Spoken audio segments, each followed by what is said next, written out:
اللہ حفاظت فرمائے، اللہ حفاظت فرمائے۔ ابتدا میں نے تھوڑی سی وہ بات عرض کی تھی، وہ یہ کہ جب کسی جگہ کے مسلمان نماز پڑھ سکتے ہوں، رکاوٹ کوئی نہ ہو، پھر بھی نہ پڑھے۔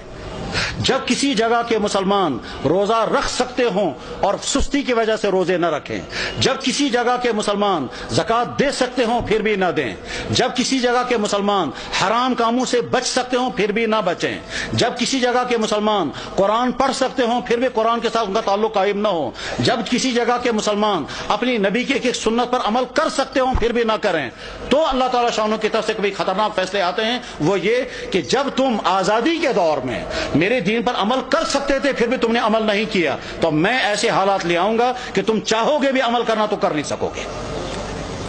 اس کی مثال نمبر 1 اندلس کی میں نے پیش کر دی تھی کہ اندلس میں 800 سال تک مسلمانوں کی حکومت رہی، اور بعد میں جب خرابیاں شروع ہو گئی تو وہ حالات آ گئے کہ اگر وہ قرآن پڑھنا چاہے تو نہیں پڑھ سکتے تھے، اپنی عورتوں کی عصمتیں بچانا چاہیں تو نہیں بچا سکتے تھے، بلکہ کیا ان کی تو جان بھی باقی نہیں رہی، اور وہاں کے مسلمان یا تو مارے گئے یا عیسائی بن گئے یا وہاں سے فرار ہو گئے، اور اس طرح سے 800 سال کا مسلم ملک جو اذانوں سے آباد تھا وہ 800 سال کا مسلم ملک کفرستان بن گیا۔ بخارا اور سمرقند یہ وہ علاقہ تھا جہاں امام بخاری، امام مسلم، ابو اللیث سمرقندی جیسا انسان، وہ علاقہ کے جہاں امام صاحب ہدایہ علامہ برہان الدین مرغینانی رحمہ اللہ تعالی جس علاقے میں تھے، کہ جس مسجد میں بیٹھ کر کے انہوں نے ہدایہ کتاب لکھی،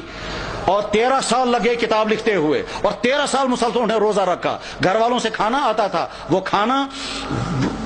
رکھ دیتے تھے، جب گھر والے واپس چلے جاتے تھے یہ کھانا کسی غریب کو کھلاتے تھے۔ 13 سال بیٹھ کر کے انہوں نے کتاب ہدایہ نام کی کتاب لکھی تھی، جو حدیث اور عقلی علوم کا مجموعہ ہے۔ علامہ انور شاہ صاحب کہا کرتے تھے، فرماتے تھے میں ہر کتاب کا جواب لکھ سکتا ہوں لیکن چند کتابوں کا جواب مجھ سے نہیں لکھا جا سکتا ہے، ان میں سے ایک کتاب ہدایہ بھی ہے۔ جس مسجد میں صاحب ہدایہ نے وہ کتاب لکھی تھی اس مسجد میں شراب کھانا چلتا ہے۔ غرض یہ کہ جب بخارا اور سمرقند جیسے علاقے میں وہ حالات آ گئے کہ وہاں قرآن رکھ نہیں سکتے، کلمہ پڑھ نہیں سکتے، مسجدوں میں تالے لگ گئے، تو اللہ تعالیٰ شانوں کو طاقت ہے، اگر غضبناک ہو جائیں تو ان علاقوں میں بھی یہی حال ہو سکتا ہے جن علاقوں میں مسلمانوں کو موقع ہے وہ اپنے دین پر چلیں۔ میرے بھائیوں، اس غلط فہمی میں مت رہیں کہ ہمارے لیے وہ حالات نہیں آ سکتے ہیں، ہماری پچھلی تاریخ میں ایسے حالات آ چکے ہیں۔ چنانچہ کشمیر کی پچھلی تاریخ میں ایک زمانہ ایسا آیا تھا جب سکھوں کا دور تھا، مسجدوں میں تالے لگے تھے، اور جو نماز پڑھنا چاہتا تھا اس نماز پڑھنا اس کی جسم سے کھال نکالی جاتی تھی سب لوگوں کے سامنے تاکہ باقی لوگ نماز نہ پڑھیں۔ سری نگر کی جامع مسجد میں گھوڑے باندھے گئے تھے،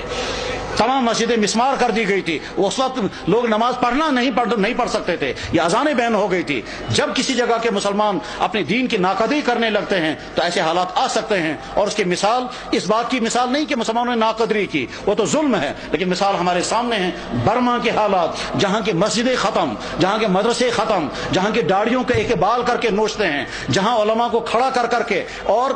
سوئیاں مار کر کے ان کو شہید کرتے ہیں، جہاں ایک مسلمان خاتون کے ساتھ